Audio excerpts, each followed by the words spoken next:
Hello, welcome back to our channel. आप देख रहे हैं बोर्ड टॉपर। चलिए, इस वीडियो में हम लोग अति लघु उत्तरीय प्रश्न रासायनिक अभिक्रिया से संबंधित प्रश्न का हल कर रहे हैं। तो पहला प्रश्न दिया हुआ है, जिंक तनु हाइड्रोक्लोरिक अम्ल के साथ अभिक्रिया कर हाइड्रोजन गैस मुक्त करता है, जबकि कॉपर नहीं हाइड्रोजन गैस मुक्त करता है। जिंक HCl के साथ अभिक्रिया करके हाइड्रोजन गैस मुक्त करता है, जबकि कॉपर नहीं करता है। तो ये पूछ रहा क्यों नहीं करता है। देखिए, कुछ धातु जो ज़्यादा सक्रिय होता है, कुछ कम सक्रिय होता है। तो इसका आंसर लिख लेते हैं। इसका आंसर लिख लेते हैं। तो हाइड्रोजन से जिंक अधिक ज़्यादा सक्रिय है। हाइड्रोजन से जिंक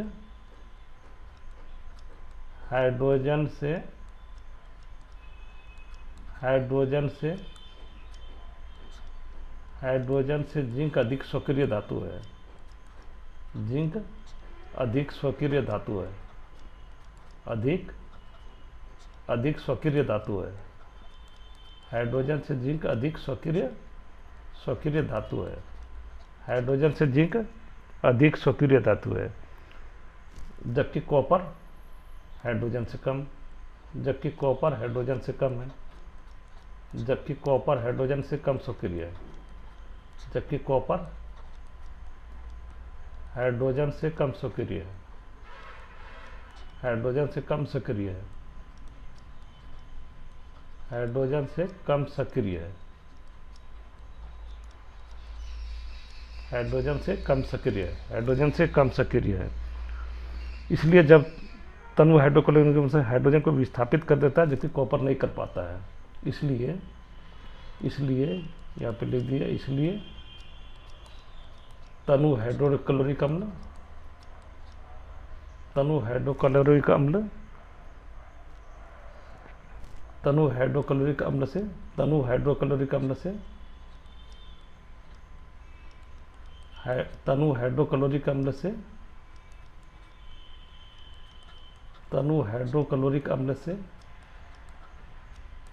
अम्ल से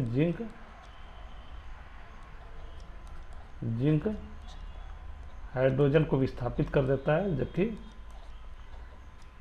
हाइड्रोजन को विस्थापित कर देता है।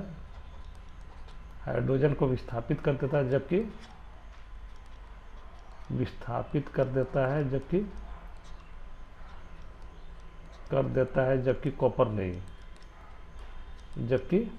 कॉपर नहीं कर पाता है। कॉपर नहीं कर पाता है। यह अति लघु उत्तरीय प्रश्न है। कॉपर नहीं कर पाता है। तो अगला प्रश्न यह है कि दूसरा प्रश्न, विस्थापन अभिक्रिया किसे कहते हैं। विस्थापन अभिक्रिया कहते हैं, एक उदाहरण दीजिए। तो चलिए, विस्थापन अभिक्रिया वो अभिक्रिया है।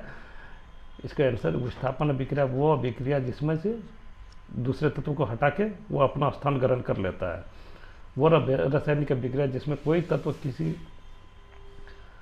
रासायनिक अभिक्रिया, विस्थापन अभिक्रिया पहले लिख लेते हैं। विस्थापन अभिक्रिया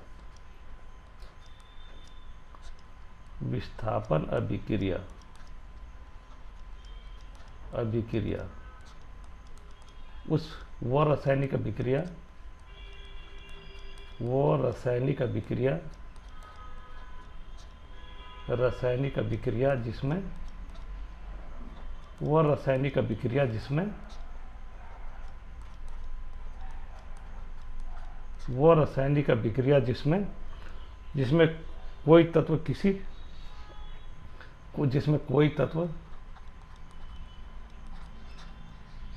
कोई तत्व किसी दूसरे तत्व के यौगिक को हटाकर अपना स्थान ग्रहण कर लेता है। जिसमें कोई तत्व या यौगिक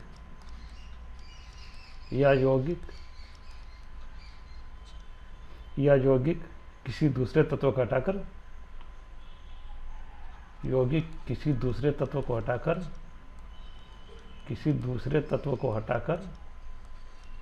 दूसरे तत्व को हटाकर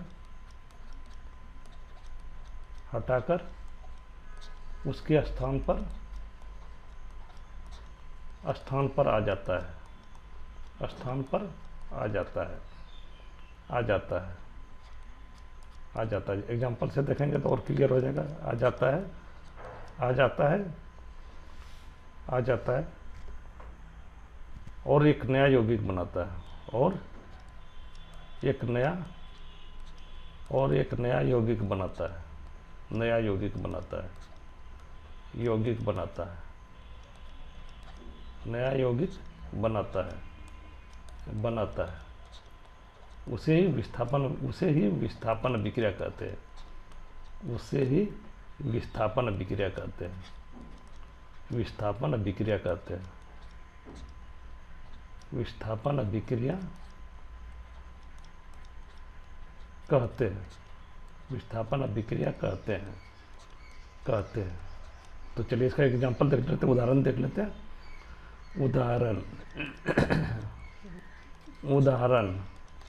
उदाहरण यहाँ पे देखिए, उदाहरण देखिए, जैसे कि आयरन है और कॉपर सल्फेट है, आयरन और कॉपर सल्फेट, आयरन है, ये सॉलिड रूप में होता है आयरन, और कॉपर सल्फेट ये एक्वस के रूप में, ये कॉपर सल्फेट है, ये एक्वस के रूप में है। तो ये रिएक्शन होकर इधर आ जाएगा, ये रिएक्टेंट होगा, इधर तीर देते तो इस साइड में प्रोडक्ट बनता है। तो यहाँ पे बन गया ferrous sulphate, iron sulphate, ferrous sulphate या आयरन सल्फेट इसको बोल सकते हैं, FeSO4, ये एक्वस के रूप में, फेरस सल्फेट एक्वस के रूप में, और प्लस कॉपर, ये सॉलिड अवस्था में।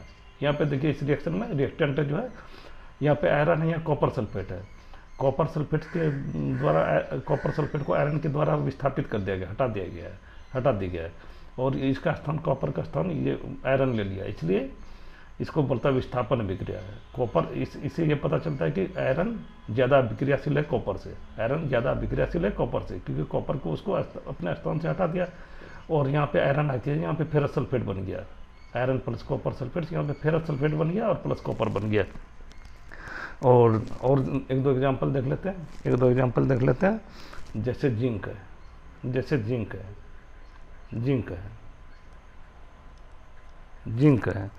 जिंक जो है सॉलिड रूप में,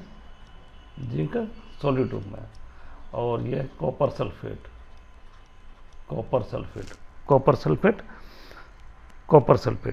ये एक्वस के रूप में, कॉपर सल्फेट एक्वस के रूप में है।